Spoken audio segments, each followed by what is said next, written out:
I'm Tracy Baxter with today's Record Newswatch.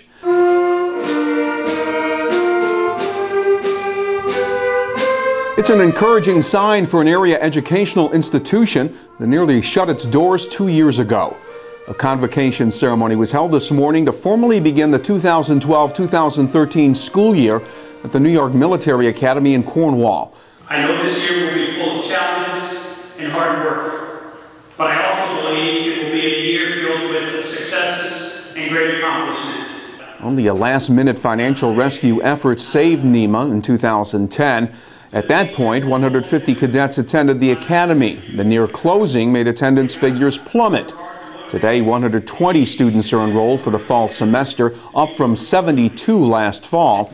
Officials say their 5-year plan for the 123-year-old college prep school is to get that enrollment number up to 350. Financial support for NEMA comes from student tuition as well as alumni donations. A Highland Mills woman pleaded not guilty today in Orange County Court to a series of charges connected to a high-speed chase and crash last March that injured a town of New Windsor police officer. 23-year-old Charlotte McDonald filed the plea during her arraignment on a host of charges, including assault on a police officer, vehicular assault, and driving while intoxicated. Prosecutors say McDonald was driving 96 miles an hour in a 30-mile zone in New Windsor, leading to a chase that ended after McDonald's car rammed a police patrol vehicle driven by Officer Dustin Brundage, who was seriously hurt. McDonald remains free on $10,000 bond. They predict their project will create some political turmoil, and it's originating in Woodstock. That's where some of those affiliated with the Occupy movement have been creating 99 banners inspired by the Occupy Wall Street slogan, "We are the 99%.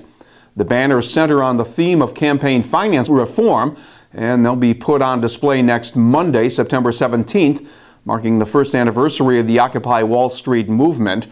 But where the banners will be unfurled remains a mystery. Organizers have only said they'll be dropped in locations from Albany to Washington. While the banners themselves aren't illegal, group members could face criminal charges depending on where they decide to hang them.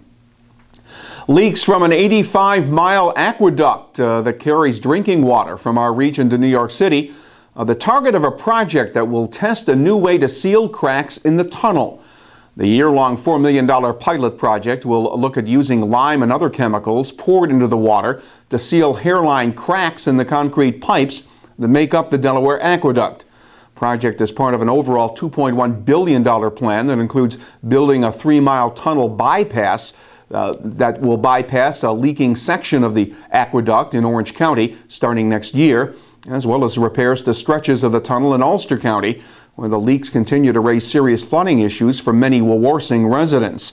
The bypass is expected to be completed in 2021.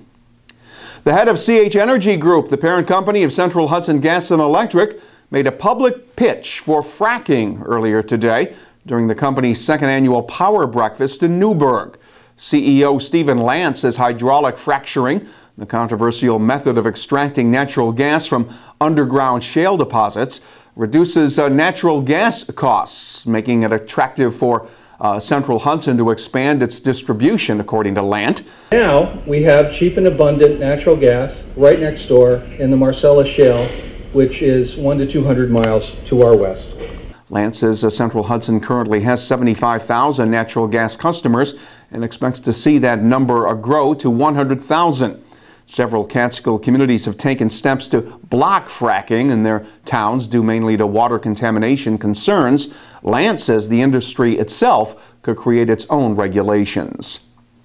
A tradition that dates back to 1872 was renewed Saturday in Goshen as members of the village fire department, along with an assortment of visiting fire companies, marched in Goshen's triennial fire parade, giving residents the opportunity to show their appreciation for the men and women who volunteer to serve their community. Former Goshen Chief Jeremy Cohen served as Grand Marshal. Goshen's 3 fire companies currently have 180 active volunteers and respond to an average of 725 calls every year. Here's something you may not have known. The village of Monroe has a rich history of cheese making. And that claim to fame remains a source of pride in Monroe, where People came to enjoy the village's cheese festival Saturday and, of course, to eat all types of cheesy treats. For you history buffs, German immigrant Julius Wettstein started a cheese factory in Monroe back in 1873. Over the years, Monroe cheesemaking was tied to the creation of Velveeta cheese. Saturday's rainy weather put a bit of a damper on the event, forcing the postponement of the Monroe Idol contest. And a former Newburgh resident gave the re-election campaign of President Obama a boost, literally. It happened Sunday at a pizza restaurant in Fort Pierce, Florida, where the president had come in his ongoing search for voter support. That is where the president met up with the restaurant owner Scott Van Duzer, who used to live in Newburgh. After the president complimented him on his muscular build, Van Duzer grabbed him in a bear hug and lifted him off the ground. He'd gotten the permission of the Secret Service. Van Duzer tips the scales at 260 pounds and bench presses up to 350 pounds. Told the president he's a Republican, but that he planned on voting for him come Election Day. The nice September weather will stay with us at least for the next couple of days. Tuesday will be sunny and pleasant with temperatures reaching the low to mid 70s.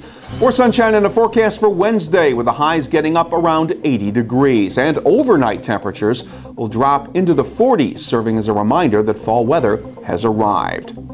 Get a full report on all that's happening by picking up a copy of tomorrow's Times Herald Record. And anywhere news breaks, you will find it right here at Record Online. For Record Newswatch, I'm Tracy Baxter.